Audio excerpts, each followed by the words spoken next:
ക്രിസ്തുനാഥനിൻ സ്വന്തമായി തീർന്നു. പൂർവിയെ ജയിച്ച ക്രിസ്തുനാഥനിൻ സ്വന്തമായി തീർന്നു. ഉയർത്തെഴുന്നേറ്റു,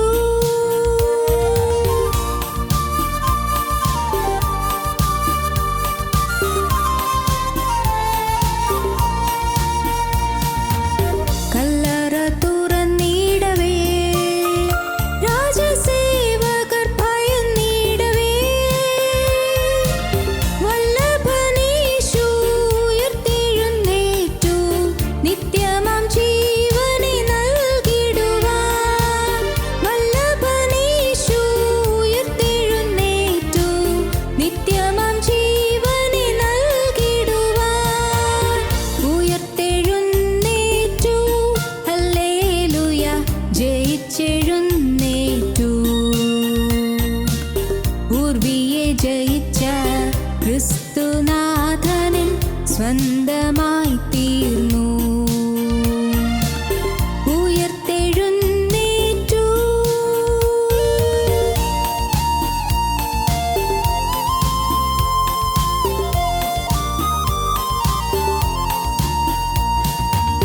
മരണമേ വിഷമെവിടെ, പാതാളമേ ജയമെവിടെ?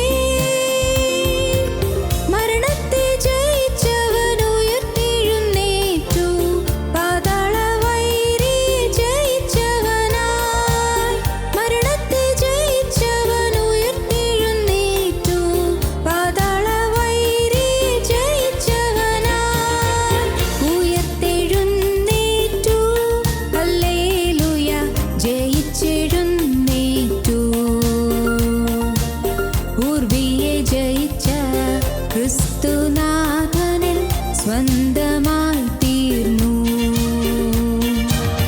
ഉയർത്തെഴുന്നേറ്റു.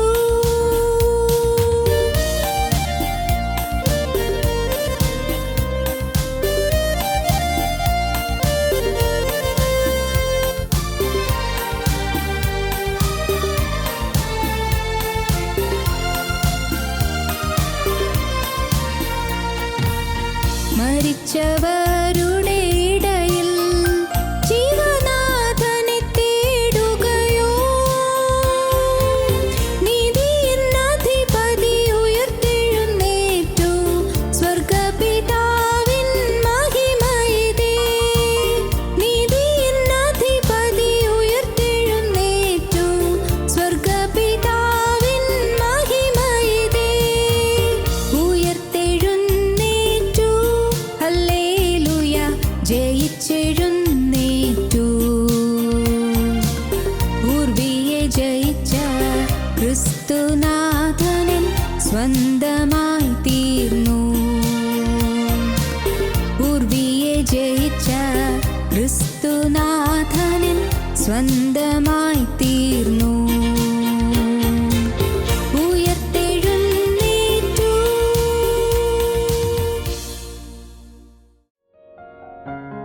ഞങ്ങളും ക്രൂശിക്കപ്പെട്ട ക്രിസ്തുവിനെ പ്രസംഗിക്കുന്നു.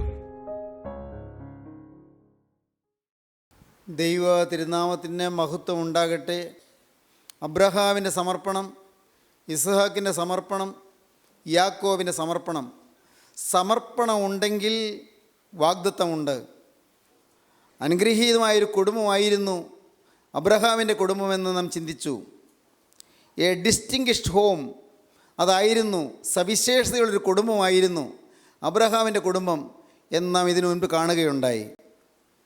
എന്നാൽ ഉൽപ്പത്തി പുസ്തകം 27-ാം അധ്യായത്തിൽ ഇസ്ഹാക്കിൻ്റെ കുടുംബത്തിൻ്റെ ചിത്രം നാം കാണുമ്പോൾ ആ കുടുംബം ഒരു ഡിസപ്പോയിൻറ്റഡ് ഹോമായിട്ട് മാറുന്നു, ഒരു ഡിവൈഡഡ് ഹോമായിട്ട് മാറുന്നു. ഇതെല്ലാം നാം ചില സമയങ്ങളിൽ ചിന്തിച്ചു കഴിഞ്ഞ കാര്യങ്ങളാണ്. എന്നാൽ ഈ ഉൽപ്പത്തി പുസ്തകം 27-ാം അധ്യായത്തിൽ മറ്റൊരു ചിത്രം നാം കാണുകയാണ്. അതെന്താണത്? ഇസ്ഹാക്കിനെ ഒരു ഡിക്ലൈനിങ് ഫാദറായിട്ട് നാം കാണുന്നു. കുടുംബനാഥൻ, കുടുംബനായകൻ ഡിക്ലൈനിങ്, അധപ്പതിക്കുന്ന അവസ്ഥയിൽ കാണുന്നു, ക്ഷീണിതാവസ്ഥയിൽ കാണുന്നു. ശാരീരികമായും ക്ഷീണമായി, മാനസികമായും ക്ഷീണമായി, ഒപ്പം ആത്മീയമായും ക്ഷീണമായി. അതല്പം സങ്കടകരമാണ്. ശരീരം ക്ഷീണിക്കാം, മനസ്സും പക്ഷേ അല്പം തളർച്ചയൊക്കെ വരാം. അല്പം ഓർമ്മക്കുറവ് വരാം, അല്പം ക്ഷീണം മനസ്സിലും വരാം, ശരീരത്തിലും വരാം. രോഗങ്ങൾ വരാം, വാർദ്ധക്യമായി വരികയല്ലേ. കണ്ണിൻ്റെ കാഴ്ച കുറയാം, ചെവിയുടെ കേൾവി കുറയാം, ഓർമ്മശക്തി കുറഞ്ഞു വരാം, കൈകാലുകളുടെ ബലം കുറഞ്ഞു വരാം. പണ്ടേ പോലെ നല്ല ദ്രുതഗതിയിൽ ചടുലമായി സംഭാഷണം ചെയ്യാനോ യാത്ര ചെയ്യാനോ പറ്റാത്തതായി സ്ഥിതിവിശേഷം വരാം. സ്വാഭാവികമാണ്. പക്ഷേ ആത്മാവ് അധപ്പതിക്കുന്ന അവസ്ഥയിൽ വരാൻ പാടില്ല.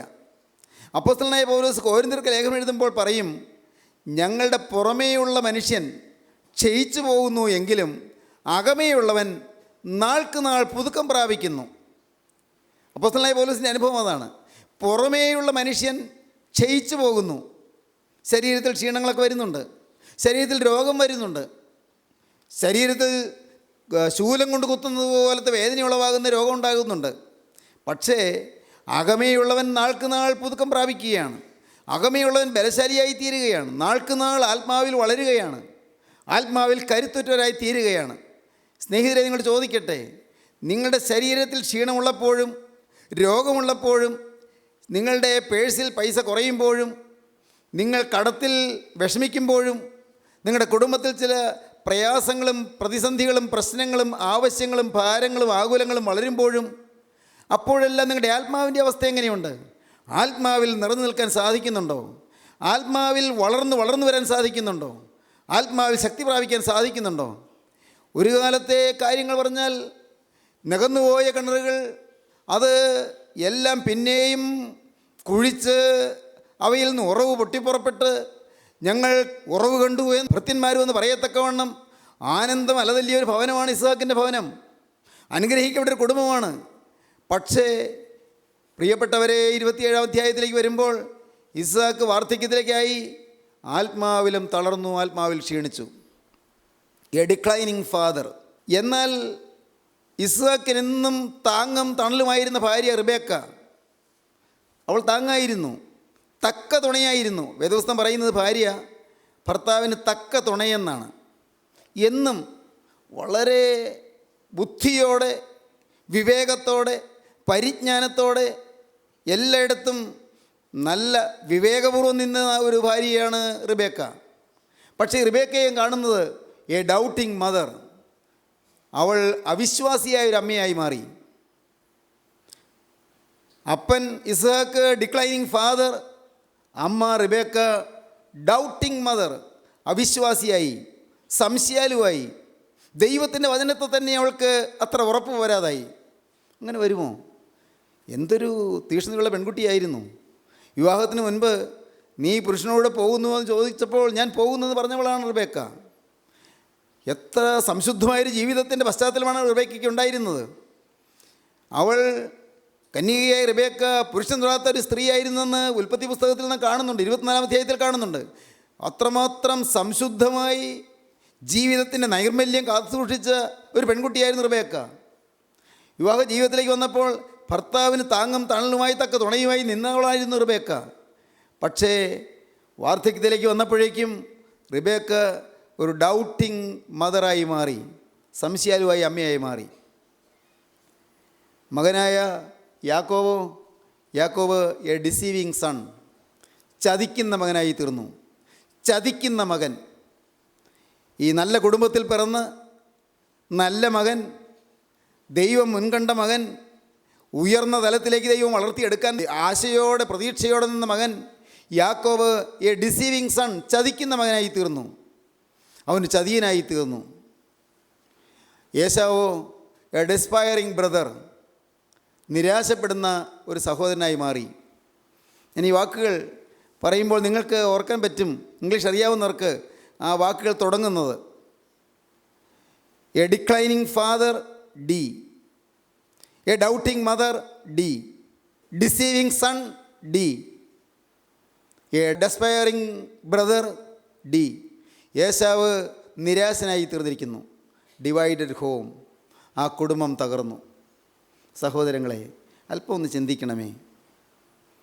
നിങ്ങൾക്കെല്ലാം ഉണ്ടല്ലോ കൊച്ചു കൊച്ചു കുടുംബങ്ങൾ. നമുക്കെല്ലാം കൊച്ചു കൊച്ചു കുടുംബങ്ങളുണ്ട്. നമ്മുടെ കുടുംബത്തിൻ്റെ അവസ്ഥ എന്താണ്? നമ്മുടെ കുടുംബം ഡിക്ലൈൻ ചെയ്തുകൊണ്ടിരിക്കുകയാണോ? താണുകൊണ്ടിരിക്കുകയാണോ? ആത്മീയമായി താണുകൊണ്ടിരിക്കുകയാണോ? നമ്മുടെ കുടുംബങ്ങളിൽ പ്രാർത്ഥനാ ജീവിതം എങ്ങനെയുണ്ട്? വ്യക്തിപരമായ പ്രാർത്ഥനാ ജീവിതം എങ്ങനെയുണ്ട്? കുടുംബ പ്രാർത്ഥന എങ്ങനെയുണ്ട്? അപ്പനും അമ്മയും മക്കളും ഒരുമിച്ചൊരു കുടുംബ പ്രാർത്ഥനയുണ്ടോ നിങ്ങളുടെ വീടുകളിൽ? ഈ കുടുംബ പ്രാർത്ഥന രാവിലെയും വൈകുന്നേരത്തും ഒരുമിച്ച് പാട്ടുപാടി വേദപുസ്തകം വായിച്ച് പ്രാർത്ഥിച്ച് അപ്പനും അമ്മയും മക്കളും ഒരുമിച്ച് അങ്ങനെ ഒരുമിച്ച് കൂടുന്ന ഒരു സന്ധ്യയും പ്രഭാതവും നിങ്ങളുടെ വീട്ടിലുണ്ടോ? നിങ്ങളുടെ ജീവിതത്തിൽ എങ്ങനെ ഇരിക്കുന്നു? കുടുംബത്തിൻ്റെ അവസ്ഥ എങ്ങനെ ഇരിക്കുന്നു? പരസ്പര ഐക്യത്തിലാണോ? പരസ്പര സ്നേഹത്തിലാണോ? അതോ ചില കെറുകിറുപ്പുകൾ നിങ്ങളുടെ വീട്ടിൽ തന്നെയുണ്ടോ? ചില പരിഭവങ്ങൾ, എന്നെ വേണ്ടതുപോലെ ഗൗനിച്ചില്ല, എന്നെ വേണ്ടതുപോലെ കരുതിയില്ല, എന്നെ വേണ്ടതുപോലെ സ്നേഹിച്ചില്ല, എന്നെക്കുറിച്ചൊരു പരിഗണനയില്ല, എന്നെ ഒരു വിലയില്ല, എന്നെ ഒന്ന് പുറംകൊള്ളിയായിട്ട് മാറ്റിയിരിക്കുകയാണ്. ഇങ്ങനെ ചിന്തിക്കുന്ന ആരെങ്കിലും ഉണ്ടോ ഈ വാക്കുകളെ കേൾക്കുന്നവർ? ചിന്തിക്കൂ സഹോദരങ്ങളെ, കുടുംബത്തിൽ വാസ്തവമായ ഐക്യം പുലരുന്നുണ്ടോ? വാസ്തവമായി ഒരു ഹൃദയം, ഞാൻ പറയാറുള്ള വാക്ക് ഹാർമണി എന്നാണല്ലോ, ഹാർമണി ഉണ്ടോ നിങ്ങളുടെ കുടുംബത്തിൽ? ഭാര്യയും ഭർത്താവും തമ്മിലുള്ള ഹാർമണി നിലനിൽക്കുന്നുണ്ടോ? നാം ചിന്തിക്കൂ. ആത്മീയരായി ദൈവത്തിൻ്റെ വചനം കേട്ട് ഇറങ്ങി പുറപ്പെട്ടവരായി നിങ്ങളുടെ കുടുംബത്തിൽ ആ ഹാർമണി നിലനിൽക്കുന്നില്ലെങ്കിൽ കാതലായ കേടെവിടെയുണ്ടോ എന്ന് മനസ്സിലാക്കിക്കൊള്ളണം. കാര്യമായ എന്തോ സംഭവിച്ചിട്ടുണ്ട്. അപകടകരമായ നിലയിലേക്ക് നിങ്ങളുടെ കുടുംബം എത്തിയിരിക്കുകയാണ്. ഡിക്ലൈനിങ് സ്റ്റേറ്റ്, അധപ്പതിച്ച അവസ്ഥയിലേക്ക് വന്നിരിക്കുകയാണ്. അധപ്പതിച്ച അവസ്ഥയിലിരിക്കുന്ന കുടുംബങ്ങൾ ഇന്ന് നിങ്ങളുടെ കുടുംബങ്ങൾ എങ്ങനെ ഇരിക്കുന്നു? മക്കളുമായി ഒരു മനസ്സ് വരുന്നുണ്ടോ? മക്കൾക്ക് അപ്പനെക്കുറിച്ച് പരിഭവമുണ്ടോ? അമ്മയെക്കുറിച്ച് പരിഭവം പറയാനുണ്ടോ? ഏതെങ്കിലും തരത്തിലുള്ളതായ പരാതികൾ പറയാനുണ്ടോ? ഹൃദയത്തിൻ്റെ ഐക്യം നിലനിർത്താൻ പറ്റുന്നുണ്ടോ? അപ്പനും അമ്മയും ഒരു പഴയ തലമുറ, മക്കളൊരു പുതിയ തലമുറ, ഈ തലമുറകൾ തമ്മിലുള്ളതായ വിടവ് ഏതെങ്കിലും തരത്തിൽ കുടുംബത്തിൽ അസ്വാരസ്യങ്ങൾ ഉണ്ടാക്കുന്നുണ്ടോ? പ്രിയപ്പെട്ടവരെ, ചിന്തിക്കൂ. ഇസ്ഹാക്കിൻ്റെ കുടുംബം അബ്രഹാം പിതാവിൻ്റെ ഡിസ്റ്റിങ്ഷ്ഡ് ഹോമാണ്. അത് സവിശേഷതയുള്ള കുടുംബമാണ്, അനുഗ്രഹീതമായ കുടുംബമാണ്. ആ കുടുംബം അത് ഡിവൈഡായി, അത് ഡെസ്പെററ്റായി, ആ കുടുംബം നിരാശാപൂരിതമായി, ആ കുടുംബം വിഭജിക്കപ്പെട്ടു. ഇപ്പോൾ ഈ ഇസ്ഹാക്ക് ഡിക്ലൈനിങ് ഫാദറായി മാറി.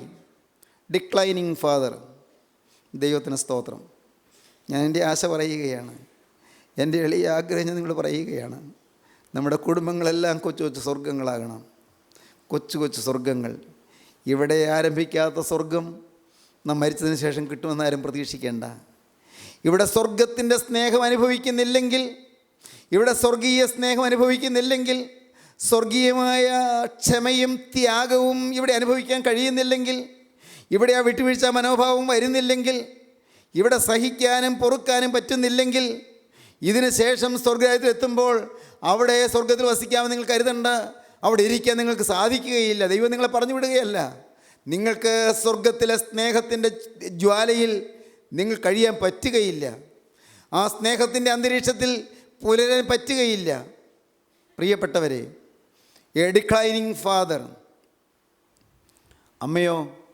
അമ്മ എങ്ങനെ ഇരിക്കുന്നു? അമ്മ ഡൗട്ടിങ് മദർ. അതെന്താണത്? അമ്മയ്ക്ക് വചനത്തിൽ ഉറപ്പില്ല. അപ്പനും ഇത് തന്നെയാണ് കാര്യം. അപ്പൻ ഡിക്ലൈൻഡ് ആകാൻ കാരണം അതാണ്. അപ്പൻ ക്ഷീണിക്കാൻ കാരണം അതാണ്. വചനം ഒരിക്കൽ കിട്ടിയതാണ്. അമ്മയ്ക്ക് കിട്ടിയ വചനം അമ്മ അപ്പനുമായിട്ട് പറഞ്ഞതാണ്. മൂത്തവൻ ഇളയവനെ സേവിക്കുമെന്ന് കിട്ടിയ വചനം അത് അമ്മയ്ക്ക് കിട്ടിയ വചനമാണ്. നേരിട്ട് ദൈവത്തിൽ നിന്ന് കിട്ടിയ വചനമാണ്. ദൈവം നേരിട്ട് സംസാരിച്ച് കിട്ടിയ വചനമാണ്. ആ അരുളപ്പാട് അപ്പനോട് പറഞ്ഞതാണ്, ഭർത്താവിനോട് പറഞ്ഞതാണ്. പക്ഷേ ഭർത്താവ് ഈ വചനം വേണ്ടതുപോലെ മനസ്സിലാക്കിയില്ല, വിശ്വസിച്ചില്ല. ഭാര്യയും വിശ്വസിച്ചില്ല. അതാണ് ഡിക്ലൈന് കാരണം. വചനത്തിന് വില കൊടുക്കാത്ത കുടുംബങ്ങൾ, വചനത്തെ മാനിക്കാത്ത കുടുംബങ്ങൾ, വചനത്തെ തരം താഴ്ത്തുന്ന കുടുംബങ്ങൾ, വചനത്തെ ആദരിക്കാത്ത കുടുംബങ്ങൾ, വചനത്തെ അനുസരിക്കാത്ത കുടുംബങ്ങൾ. പ്രിയപ്പെട്ടവരെ, നിങ്ങളുടെ കുടുംബങ്ങൾ എങ്ങനെയാണ്? ഈ വചനത്തെ നിങ്ങൾ ആദരിക്കുന്നുണ്ടോ? ഈ വേദപുസ്തകത്തെ നിങ്ങൾ മാനിക്കുന്നുണ്ടോ? നിങ്ങൾ ദിവസേന വേദപുസ്തകം വായിക്കുന്നവരാണോ? ഒരു ചടങ്ങ് പോലെ വായിക്കാനല്ല, നിങ്ങൾ വായിച്ച് ധ്യാനിച്ച് നിങ്ങളുടെ ജീവിതത്തിലേക്ക് അത് പകർത്താൻ ഉദ്യമിക്കുന്നവരാണോ? വേദപുസ്തക വചനങ്ങൾ നിങ്ങൾക്ക് ജീവനും മധുരവുമായി തീർന്നിട്ടുണ്ടോ? സഹോദരങ്ങളെ, ഈ വചനം തേനിലും തേൻകട്ടയിലും മധുരമെന്നെല്ലാം പാടും. ഇത് അതിമധുരമാണെന്ന് പാടും. നിങ്ങളുടെ ജീവിതം എങ്ങനെയുണ്ട്? ഈ വചനം വായിച്ച് നിങ്ങൾ ആനന്ദം കൊള്ളാറുണ്ടോ? ഈ വചനം വായിച്ച് നിങ്ങൾ ഏങ്ങലടിക്കാറുണ്ടോ? വചനം വായിക്കുമ്പോൾ നിങ്ങൾ മുട്ടുകുത്തി ഇരുന്നു കൊണ്ട് എൻ്റെ കർത്താവേ, ഈ വചനം നീ എനിക്ക് തന്നതിനായി നിനക്ക് സ്തുതി എന്ന് പറയാറുണ്ടോ? വചനത്തിൽ കൂടിയുള്ള ആശ്വാസങ്ങൾ കിട്ടിയിട്ടുണ്ടോ? വചനത്തിൻ്റെ മാധുര്യം നിങ്ങൾ അനുഭവിച്ചിട്ടുണ്ടോ? വചനത്തിൻ്റെ സന്തോഷത്തിൽ നിങ്ങൾ കുളിർമ പ്രാപിച്ചിട്ടുണ്ടോ? നിങ്ങളുടെ നീറുന്ന പ്രശ്നങ്ങൾക്ക് പരിഹാരം കാണാൻ ഈ വചനം വായിച്ച് നിങ്ങൾക്ക് സന്തോഷിക്കാൻ സാധിച്ചിട്ടുണ്ടോ? പ്രിയപ്പെട്ടവരെ, വചനം അത് ആശ്വാസദായകമാണ്. ഇസ്ഹാക്ക് വചനത്തെ ഗവനിച്ചില്ല. മൂത്തവൻ ഇളയവനെ സേവിക്കുമെന്ന് പറഞ്ഞ വചനം ഇസ്ഹാക്ക് മാനിച്ചില്ല. ആ വചനത്തെ ഇസ്ഹാക്ക് ഗവനിച്ചില്ല. റിബേക്കയ്ക്ക് ഗർഭകാലത്ത് കിട്ടിയതായ വചനം അതാണ്. 25-ാം അധ്യായം 23-ാം വാക്യം. യഹോവ അവളോട്, 2 ജാതികൾ നിൻ്റെ ഗർഭത്തിലുണ്ട്, 2 വംശങ്ങൾ നിൻ്റെ ഉദരത്തിൽ നിന്ന് തന്നെ പിരിയും, ഒരു വംശം മറ്റേ വംശത്തിലും ശക്തിപ്പെടും, മൂത്തവൻ ഇളയവനെ സേവിക്കുമെന്ന് അരുളി ചെയ്തു. മൂത്തവൻ ഇളയവനെ സേവിക്കുമെന്ന് ദൈവം അരുളി ചെയ്തതാണ്. ആ വചനത്തെ ഗവനിച്ചില്ല. ഇസ്ഹാക്ക് വാർദ്ധക്യത്തിൽ അവന് ഭക്ഷണത്തോടുള്ള ആർത്തിയായി, രുചികരമായ ഭക്ഷണത്തിനുള്ളതായ കൊതിയായി, അവന് വേട്ടയിറച്ചിയിൽ കൂടുതൽ താല്പര്യമായി. ഇസ്ഹാക്കിന് യാക്കോബിനേക്കാൾ കൂടുതൽ ഏശാവിനോട് ഇഷ്ടമായി. അപ്പൻ ഡിക്ലൈൻഡായി, അപ്പൻ അധപ്പതിച്ചു, പക്ഷഭേദം വന്നു. പ്രിയപ്പെട്ടവരെ, എന്തുണ്ടായി? അപ്പൻ്റെ ജീവിതത്തിൽ കാഴ്ചപ്പാടുകൾ മാറി. ഇസ്ഹാക്കിന് ഏശാവിനെ അനുഗ്രഹിക്കണമെന്ന് ആഗ്രഹമുണ്ടായി. അത് ദൈവവചനത്തിന് വിരുദ്ധമാണ്. വചനം വിശ്വസിച്ചിരുന്നെങ്കിൽ ഇസ്ഹാക്ക് അതിനുവേണ്ടി പോവുകയില്ലായിരുന്നു. ഇസ്ഹാക്ക് ശരീരം ക്ഷീണിച്ചപ്പോൾ ആത്മാവും ക്ഷീണിച്ചു. Declining father. അമ്മയ്ക്ക് കിട്ടിയ വചനമാണ് മൂത്തവൻ ഇളയവനെ സേവിക്കുമെന്ന്. ആ വചനം അമ്മയും മറന്നു കളഞ്ഞു. അതുകൊണ്ടല്ലേ അമ്മ സ്വന്തം ബുദ്ധി ഉപയോഗിച്ചത്? യാക്കോബിനോടുള്ളതായ പക്ഷഭേദം കാണിക്കാൻ അമ്മ റിബേക്ക ബുദ്ധി ഉപയോഗിച്ചു. അമ്മ യാക്കോബിനെ ചതി ചെയ്യുന്നവനാക്കി മാറ്റി. നല്ല മാതൃകയല്ല അമ്മ മോന് കൊടുത്തത്. നുണ പറയാൻ പ്രേരിപ്പിച്ചു. യാക്കോബ് നുണ പറഞ്ഞു. 3 നുണയാണ് പറഞ്ഞത്. 27-ാം അധ്യായത്തിൻ്റെ 19-ാം വാക്യത്തിൽ യാക്കോബ് അപ്പനോട് പറയുകയാണ്, 3 നുണ പറയുന്നു. യാക്കോബ് അപ്പനോട്, ഞാൻ നിൻ്റെ ആദ്യജാതൻ ഏശാവ്, പച്ചക്കള്ളം. ഞാൻ നിൻ്റെ ആദ്യജാതൻ ഏശാവ്. വാർദ്ധക്യത്തിരിക്കുന്ന അപ്പൻ്റെ അടുക്കൽ ചെന്ന് യാക്കോബ് നുണ പറയുകയാണ്, ഞാൻ നിൻ്റെ ആദ്യജാതൻ ഏശാവ്. വാസ്തവത്തിൽ യാക്കോബല്ലേ ഏശാവ് എന്ന് പച്ചക്കള്ളം പറഞ്ഞു. 2-ാമത്തെ നുണ, എന്നോട് കൽപ്പിച്ചത് ഞാൻ ചെയ്തിരിക്കുന്നു. കൽപ്പിച്ചത് ചെയ്തു എന്ന് പറയാൻ അങ്ങനെയൊന്ന് പ്രത്യേകിച്ച് യാക്കോബിനോട് ഇസ്ഹാക്കൊന്നും കൽപ്പിച്ചിട്ടില്ല. യാക്കോബിനോടൊന്നും പ്രത്യേകിച്ച് പറഞ്ഞിട്ടില്ല. എന്നോട് കൽപ്പിച്ചത് ഞാൻ ചെയ്തിരിക്കുന്നു. വീണ്ടും 3-ാമത്തെ നുണ, എഴുന്നേറ്റിരുന്ന് എൻ്റെ വേട്ടയിറച്ചി നിന്ന് ഇവൻ വേട്ടയിടാൻ പോയില്ല. വേട്ടയിറച്ചിയല്ല, ഇവൻ വേട്ടയിടാൻ പോയില്ല. അമ്മ ഉണ്ടാക്കി കൊടുത്ത കോലാടിൻ്റെ മാംസമാണ് പാകം ചെയ്തുകൊണ്ട് വന്നിരിക്കുന്നത്. അമ്മ ഉണ്ടാക്കി കൊടുത്തതാണ്. അവൻ വേട്ടയിറച്ചി തേടാൻ പോയില്ല. എൻ്റെ വേട്ടയിറച്ചി തിന്ന് എന്നെ അനുഗ്രഹിക്കണമേ എന്ന് പറഞ്ഞു. 3 പച്ചക്കള്ളം ഈ മോൻ കണ്ണിൻ്റെ കാഴ്ച മങ്ങി അപ്പനോട് പറയുകയാണ്. പ്രിയപ്പെട്ടവരെ, ഇതിന് കാരണം എന്താണ്? റിബേക്ക അതിനെ പ്രേരിപ്പിച്ചു. സഹോദരങ്ങളെ, അമ്മ മോന് കൊടുത്ത മാതൃക, അമ്മ മോന് പറഞ്ഞു കൊടുത്ത മാതൃക അത് വ്യാജത്തിൻ്റെ മാതൃകയാണ്. നല്ല മാതൃകയല്ല കാണിച്ചു കൊടുത്തത്. ആ കുടുംബം തകരാൻ പിന്നെ എന്തു വേണം? ഡിസ്റ്റിങ്വിഷ്ഡ് ഹോം, ഡെസ്പെറേറ്റ് ഹോം ആകാൻ മറ്റെന്തു വേണം? അനുഗ്രഹീതമായ ഭവനം, സവിശേഷതയുള്ള ഭവനം, അത് നിരാശമുറ്റിയ ഭവനമാകാൻ പിന്നെ എന്തു വേണം? ആ വീട്ടിൽ കലഹമുണ്ടാകുന്നു, ആ വീട്ടിൽ വഴക്കുണ്ടാകുന്നു, ചേട്ടനും അനിയനും തമ്മിൽ മത്സരമാകുന്നു, ചേട്ടൻ അനിയനെ കൊല്ലുമെന്ന് പറയുന്നു, കൊല്ലുവാൻ അവൻ ഉപായം ആലോചിക്കുന്നു, അപ്പൻ്റെ കാലത്ത് കഴിഞ്ഞോട്ടെ എന്നിട്ട് ഇവനെ കൊല്ലാമെന്ന് ചേട്ടൻ തീരുമാനിക്കുന്നു, അതവൻ ഉറക്കെ പറയുന്നു, അത് അമ്മ കേൾക്കുന്നു, കുടുംബമാകെ കലഹിക്കുന്നു, കുടുംബമാകെ കലങ്ങുന്നു. ദൈവത്തിന് സ്തോത്രം. വചനത്തിന് പ്രാമാണ്യം കൊടുക്കാത്ത കുടുംബങ്ങൾ പ്രിയപ്പെട്ടവരെ അപകടകരമാണെന്ന് മനസ്സിലാക്കൂ. വചനത്തിന് പ്രാധാന്യം കൊടുക്കാത്ത കുടുംബങ്ങൾ നാശത്തിലേക്ക് നീങ്ങുകയാണെന്ന് മനസ്സിലാക്കൂ. വചനത്തെ തടുക്കല്ലേ, വചനത്തെ ധിക്കരിക്കല്ലേ, ദൈവവചനത്തെ നിങ്ങൾ ഒരിക്കലും മുടക്കല്ലേ, ദൈവവചനത്തെ നിങ്ങൾ ധിക്കരിക്കല്ലേ. കലക്കം കൂടും, അപകടങ്ങൾ വർദ്ധിക്കും, പ്രതിസന്ധികൾ വർദ്ധിക്കും, പ്രശ്നങ്ങൾ വർദ്ധിക്കും, വരുംകാല തലമുറയ്ക്ക് ചീത്ത മാതൃകയായി പോകും, അപകടങ്ങൾ പെരുകി വരും. വചനത്തിന് പ്രാധാന്യം കൊടുത്തില്ലെന്ന് മാത്രമല്ല, അവിടെ ചീത്ത മാതൃക കാണിച്ചു കൊടുക്കുകയും ചെയ്തു. അമ്മ എ ഡൗട്ടിങ് മദർ, സംശയിക്കുന്ന അമ്മ, അവിശ്വാസിയായ അമ്മ. ഒരു കാലത്ത് എന്തൊരു വിശ്വാസിയായിരുന്നു, എന്തൊരു വിശ്വാസി. റിബേക്കയുടെ ചരിത്രം വായിക്കുമ്പോൾ 24-ാം അധ്യായം വായിക്കുമ്പോൾ നാം എന്ത് ആദരവോടെയാണ് റിബേക്കയെ കാണുന്നത്. എലിയാസാറിൻ്റെ അടുക്കൽ എന്ത് വിനയത്തോടെ ആ പെൺകുട്ടി നിൽക്കുന്നു. അങ്ങ് ഓടി ഓടി ചെന്ന് കിണറ്റിലേക്ക് ഓടി ഇറങ്ങിച്ചെന്ന് വെള്ളം ഇങ്ങനെ തുരുതുരാ കോരിക്കൊണ്ടുവന്ന് കൊടുക്കുന്നു, ഒട്ടകങ്ങൾ കൊടുക്കുന്നു, ഏലിയാസാറിന് കൊടുക്കുന്നു, എല്ലാം ഇങ്ങനെ ധൃതഗതിയിൽ ചെയ്യുന്നു. എന്തൊരു ഉത്സാഹമുള്ള പെൺകുട്ടി, എന്തൊരു ഭയഭക്തിയുള്ള പെൺകുട്ടി, എന്തൊരു അടക്കമൊതുക്കമുള്ള പെൺകുട്ടി, എന്തൊരു വിനയശീലമുള്ള പെൺകുട്ടി. ഈ റിബേക്ക ഇന്ന് പ്രായമായി കഴിഞ്ഞു. അവളുടെ ആത്മീയമെല്ലാം പോയി. അവളൊരു അവിശ്വാസിയായി മാറി. സങ്കടകരമായൊരു വീഴ്ചയായിരുന്നു അത്. മൂന്നാമത്തേത് ഈ യാക്കോബിൻ്റെ കാര്യമാണ്. ഡിസീവിങ് സൺ, മകൻ യാക്കോബ്. അനുഗ്രഹിക്കപ്പെട്ട തറവാട്ടിൽ ജനിച്ച മകൻ, അവനൊരു ചതിയനായി മാറി, അവനൊരു വഞ്ചകനായി മാറി, അവനൊരു നുണയനായി മാറി. പ്രിയപ്പെട്ടവരെ, നല്ല മാതൃക നിങ്ങൾ കാണിച്ചു കൊടുത്തില്ലെങ്കിൽ നിങ്ങളുടെ മക്കൾക്ക് നാശം വരും. നിങ്ങളുടെ മക്കൾക്ക് ശോഭനമായ ഭാവി കിട്ടുകയില്ല. നല്ല മാതൃക കാണിച്ചു കൊടുത്തുകൊള്ളൂ. നിങ്ങളുടെ സ്നേഹം, നിങ്ങളുടെ സൗമ്യത, നിങ്ങളുടെ എളിമ, നിങ്ങളുടെ താഴ്മ, നിങ്ങളുടെ ഹൃദയത്തിൻ്റെ നൈർമല്യം മക്കൾ കാണട്ടെ. ക്രിസ്തുവിനെ നിങ്ങളിൽ കൂടി മക്കൾ കാണട്ടെ. തീർച്ചയായും ആ മക്കൾ നശിക്കുകയില്ല. ആ മക്കൾ അഭിവൃദ്ധിപ്പെട്ട് ഉയർന്നു വരും. ദൈവത്തിന് സ്തോത്രം. എ ഡിസീവിങ് സൺ, ചതിക്കുന്ന മകൻ. അവിടെ ഞാൻ വിശദീകരണം തരുന്നില്ല, വിശദീകരിക്കേണ്ട ആവശ്യമില്ല. നാലാമത്തേത് എ ഡെസ്പയറിങ് ബ്രദർ, നിരാശപ്പെടുന്ന ഒരു സഹോദരൻ. ഏശാവിൻ്റെ കരച്ചിൽ ഭയാനകമായൊരവസ്ഥയാണത്. ഏശാവ് കരയുകയാണ്. അപ്പാ, നിനക്കൊരു അനുഗ്രഹം മാത്രമേ ഉള്ളൂ അപ്പാ. അപ്പാ, എന്നെയും കൂടി അനുഗ്രഹിക്കണമേ. അപ്പാ, എന്നെയും കൂടി അനുഗ്രഹിക്കണമേ. അവൻ അനുഗ്രഹത്തിന് വേണ്ടി കേഴുന്നുണ്ട്. പിന്നത്തേതിൽ അനുഗ്രഹം ലഭിക്കാൻ ആഗ്രഹിച്ചു. കണ്ണുനീരോട് അപേക്ഷിച്ചിട്ടും തള്ളപ്പെട്ടു. മാനസാന്തരത്തിന് ഇട കണ്ടില്ല എന്നും അറിയുന്നുവല്ലോ എന്ന് ഇബ്രായലേഖന കർത്താവ് പറയും. പിന്നത്തേതിൽ അനുഗ്രഹം ലഭിക്കാൻ ആഗ്രഹിച്ചു. അനുഗ്രഹം വേണമെന്നുണ്ട്. പക്ഷേ അവൻ്റെ ജീവിതത്തിൽ പലതും അരുതാത്തത് സംഭവിച്ചു പോയി. അവൻ ദൈവത്തിൻ്റെ വചനത്തിന് വില കൊടുത്തില്ല. അവൻ ജ്യേഷ്ഠാവകാശത്തിന് വില കൊടുത്തില്ല. അവൻ വചനത്തെ അലക്ഷ്യമാക്കി കളഞ്ഞു. അവൻ്റെ ജ്യേഷ്ഠാവകാശത്തെ അലക്ഷ്യമാക്കി കളഞ്ഞു. ദൈവം കൊടുത്ത അനുഗ്രഹത്തെ അലക്ഷ്യമാക്കി കളഞ്ഞു. പ്രിയപ്പെട്ടവരെ, നമ്മുടെ ജീവിതത്തിൽ ദൈവത്തിന് ഒന്നാം സ്ഥാനം കൊടുത്തില്ലെങ്കിൽ, ദൈവത്തിൻ്റെ വചനത്തിന് പ്രാധാന്യം കൊടുത്തില്ലെങ്കിൽ നമുക്ക് നഷ്ടമായിരിക്കും, നിരാശപ്പെടേണ്ടി വരും. ഇന്ന് ഈ വാക്കുകൾ നിങ്ങൾ കേട്ടുകൊണ്ടിരിക്കുമ്പോൾ നിങ്ങളോട് ഞാൻ വിനയപൂർവ്വം അറിയിക്കട്ടെ, നിങ്ങൾ ആരും നിരാശപ്പെടാനിട വരരുത്. ഭാവി നിരാശപ്പെടാനിട വരരുത്. അയ്യോ വേണ്ടായിരുന്നു, അയ്യോ വേണ്ടായിരുന്നു, അങ്ങനെ സംസാരിക്കണ്ടായിരുന്നു, അങ്ങനെ പെരുമാറണ്ടായിരുന്നു എന്ന് നിങ്ങളാരും ചിന്തിച്ച് വലയാനിട വരരുത്. അയ്യോ ഞാനങ്ങനെ പറഞ്ഞു പോയല്ലോ, അയ്യോ തിരുത്താൻ ഒക്കുകയില്ലല്ലോ, അയ്യോ ഞാനങ്ങനെ സംസാരിച്ചു പോയല്ലോ, അങ്ങനെ ഞാൻ പെരുമാറിപ്പോയല്ലോ, അങ്ങനെ ഞാൻ പ്രവർത്തിച്ചു പോയല്ലോ, എൻ്റെ ദൈവമേ ഞാൻ ആ വഴിക്ക് നീങ്ങിപ്പോയല്ലോ, വേണ്ടായിരുന്നു. ഇങ്ങനെ നിരാശപ്പെടാനിട വരരുത്. ദൈവത്തിന് സ്തോത്രം. നിങ്ങളുടെ വഴികളെ നിങ്ങൾ ദൈവത്തിൻ്റെ കരങ്ങളിലേക്ക് കൊടുക്കൂ.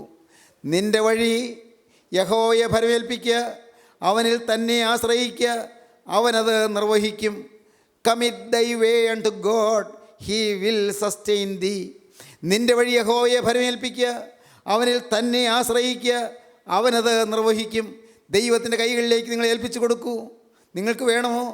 ഇന്നിതാ നിങ്ങൾക്കൊരവസരം കർത്താവ് തരികയാണ്. ഇന്ന് നിങ്ങളുടെ ജീവിതത്തിൽ പ്രിയപ്പെട്ടവരെ, നിങ്ങൾക്ക് കർത്താവ് ഇപ്പോൾ ഒരു അവസരം തരികയാണ്. വേണമെങ്കിൽ ഈ അവസരം നിങ്ങൾക്ക് ഉപയോഗിക്കാം. കർത്താവ് നിങ്ങളെ സ്നേഹിക്കുന്നുണ്ട്. കഴിഞ്ഞ കാലങ്ങൾ മാറ്റിത്തരാൻ കർത്താവിന് കഴിയും. കഴിഞ്ഞ കാലങ്ങളിലെ കേടുകൾ തീർക്കാൻ കർത്താവിന് കഴിയും. നിങ്ങളുടെ നിരാശ മാറ്റാൻ കർത്താവിന് കഴിയും. നിങ്ങളുടെ അവിശ്വാസം മാറ്റാൻ കർത്താവിന് കഴിയും. നിങ്ങളുടെ ജീവിതത്തിൽ വചനത്തിന് വില കൊടുക്കാതെ പോയ നിങ്ങളുടെ ജീവിതത്തിൻ്റെ എല്ലാ വഞ്ചനയും ചതിവും മാറ്റാൻ ദൈവത്തിന് കഴിയും. നിങ്ങളുടെ ജീവിതത്തിൽ അധപ്പതനം മാറ്റാൻ കർത്താവിന് കഴിയും. അധപ്പതനത്തിൽ നിന്ന് എഴുന്നേറ്റ് വരാൻ നിങ്ങൾക്ക് മനസ്സുണ്ടോ? നിങ്ങൾക്ക് നിങ്ങളുടെ അവിശ്വാസത്തിൽ എഴുന്നേറ്റ് വരാൻ മനസ്സുണ്ടോ? നിങ്ങളുടെ ചതിവിൻ്റെയും വ്യാജത്തിൻ്റെയും കാപട്യത്തിൻ്റെയും സ്വഭാവത്തിൽ നിന്ന് ഉയർന്നെഴുന്നേൽപ്പാൻ നിങ്ങൾക്ക് മനസ്സുണ്ടോ? നിങ്ങളുടെ നിരാശയിൽ നിന്ന് ഒന്ന് എഴുന്നേറ്റ് പ്രത്യാശയോടെ മുന്നോട്ട് പോകാൻ നിങ്ങൾക്ക് ആഗ്രഹമുണ്ടോ? ഉണ്ട്, നിങ്ങൾക്ക് പലർക്കും ആഗ്രഹമുണ്ട്. എങ്കിൽ പ്രിയപ്പെട്ടവരെ, ഇപ്പോൾ യേശു ഇതാ നിങ്ങളുടെ അരികത്തേക്ക് വന്നിരിക്കുന്നു. നിങ്ങളുടെ അരികത്ത് വന്ന് നിന്നുകൊണ്ട് യേശു നിങ്ങളുടെ നേരെ തൻ്റെ തൃക്കരം നീട്ടുന്നു. ആണിപ്പാടുള്ള കരം നിങ്ങളുടെ നേരെ നീട്ടിക്കൊണ്ട് യേശു നിങ്ങളോട് പറയുന്നു, മകനെ, നിനക്ക് ഇപ്പോൾ എന്നെ സ്വീകരിക്കാൻ മനസ്സുണ്ടോ? ഇപ്പോൾ എന്നോടൊരു വാക്ക് പറയാൻ നിനക്ക് മനസ്സുണ്ടോ? ഇപ്പോൾ എന്നോട് പ്രതിജ്ഞ ചെയ്യാൻ നിനക്ക് മനസ്സുണ്ടോ? ഇപ്പോൾ ഒരു പുതിയ സമർപ്പണം എടുക്കാൻ നിനക്ക് മനസ്സുണ്ടോ? നിൻ്റെ കഴിഞ്ഞകാല ജീവിതം മുഴുവൻ ഞാൻ മാറ്റിത്തരാം. എല്ലാം ഞാൻ തുടച്ച് മാറ്റിത്തരാം. എല്ലാം ഞാൻ നിശേഷം അയച്ചു കളയാം. നിന്റെ ജീവിതത്തിൽ ഒന്ന് പോയ പാപങ്ങളെല്ലാം മാറ്റിത്തരാം. എൻ്റെ തിരുരക്തം സകല പാവവും പോക്കാൻ ശക്തമാണെന്ന് പറഞ്ഞുകൊണ്ട്, സകല പാവവും പോക്കി നിന്നെ കഴുകി വെടിപ്പാക്കാൻ മതിയായതാണെന്ന് പറഞ്ഞുകൊണ്ട് യേശു ഇതാ നിങ്ങളുടെ അരികത്തേക്ക് വന്നിരിക്കുന്നു. എന്തെല്ലാം തെറ്റുകൾ നിങ്ങൾക്ക് വന്നു പോയെങ്കിലും, ഏതെല്ലാം തരത്തിലുള്ളതായ കാപട്യങ്ങൾ നിങ്ങൾക്ക് വന്നു പോയെങ്കിലും, ഏതെല്ലാം തരത്തിലുള്ള വ്യാജങ്ങൾ നിങ്ങൾക്ക് വന്നു പോയെങ്കിലും, ഏതെല്ലാം തരത്തിലുള്ളതായ അസത്യങ്ങൾ നിങ്ങൾക്ക് വന്നു പോയെങ്കിലും, ഏതെല്ലാം തരത്തിലുള്ളതായ വഞ്ചനകൾ നിങ്ങൾക്ക് വന്നു പോയെങ്കിലും, പ്രിയപ്പെട്ടവരെ, നിങ്ങളുടെ അവിശ്വാസങ്ങളും നിങ്ങളുടെ അധപ്പതനങ്ങളും മാറ്റി നിങ്ങൾ എഴുന്നേൽപ്പിക്കാൻ യേശു മനസ്സാണ്. നിങ്ങൾ എഴുന്നേൽപ്പിക്കാൻ യേശു കരം നീട്ടുന്നുണ്ട്. അവൻ്റെ കരം നിങ്ങളെ പിടിച്ച് എഴുന്നേൽപ്പിക്കട്ടെ. പെരുവെള്ളത്തിൽ നിന്ന് വലിച്ചെടുക്കുന്ന കരം ഇപ്പോൾ നിങ്ങളുടെ നേരെ നീട്ടിയിരിക്കുകയാണ്. ചുഴലിക്കാറ്റിൽ നിന്ന് വേലിയേറ്റത്തിൽ നിങ്ങൾ വലിച്ചെടുക്കുന്ന കരം നിങ്ങൾ പിടിച്ചിരിക്കുകയാണ്. ആ കരം നിങ്ങൾ പിടിച്ച് എഴുന്നേൽപ്പിക്കുകയാണ്. ആർക്ക് വേണം ഈ യേശുവിനെ? യേശുവിൻ്റെ കരത്തിലേക്ക് നിങ്ങൾ വിട്ടുകൊടുക്കുക. ആ തൃക്കരത്തിലേക്ക് നിങ്ങൾ വിട്ടുകൊടുക്കുക. ആ തിരുരക്തമാർന്ന കരങ്ങളിലേക്ക് നിങ്ങൾ വിട്ടുകൊടുക്കുക. യേശുവിനോട് നിങ്ങൾ വാക്ക് പറയുക. യേശുവേ രക്ഷക, എൻ്റെ യേശുവേ, എൻ്റെ കരുണയുള്ള കർത്താവേ, എൻ്റെ മേൽ നിൻ്റെ സ്നേഹം പകരണമേ. എൻ്റെ മേൽ നിൻ്റെ ആത്മാവ് ഇറങ്ങണമേ. നിൻ്റെ ദിവ്യ ജീവനിലേക്ക് പകരണമേ. നാഥാ, എൻ്റെ അധപ്പതനം മാറ്റണമേ. എന്നെ ഉയർത്തെഴുന്നേൽപ്പിക്കണമേ. എന്നെ ഉദ്ധരിക്കണമേ. യേശുവേ, നീ എന്നോട് മനസ്സലിയണമേ. ദൈവം ഉദ്ധാരണങ്ങളുടെ ദൈവമാകുന്നു. ഉദ്ധാരണങ്ങളുടെ ദൈവം നിങ്ങളെ ഉയർപ്പിക്കട്ടെ. ദൈവം നിങ്ങളെ എഴുന്നേൽപ്പിക്കട്ടെ. നഷ്ടങ്ങൾ മാറ്റി തരട്ടെ. ജീവിതം പ്രയോജനകരമാക്കി തീർക്കട്ടെ. അനേകർക്ക് ആശ്വാസമാക്കി തീർക്കട്ടെ. നമുക്ക് പ്രാർത്ഥിക്കാം. കരുണയുള്ള കർത്താവേ, ജീവൻ്റെ വചനങ്ങൾക്കായി ഞങ്ങൾ നിന്നെ സ്തുതിക്കുന്നു.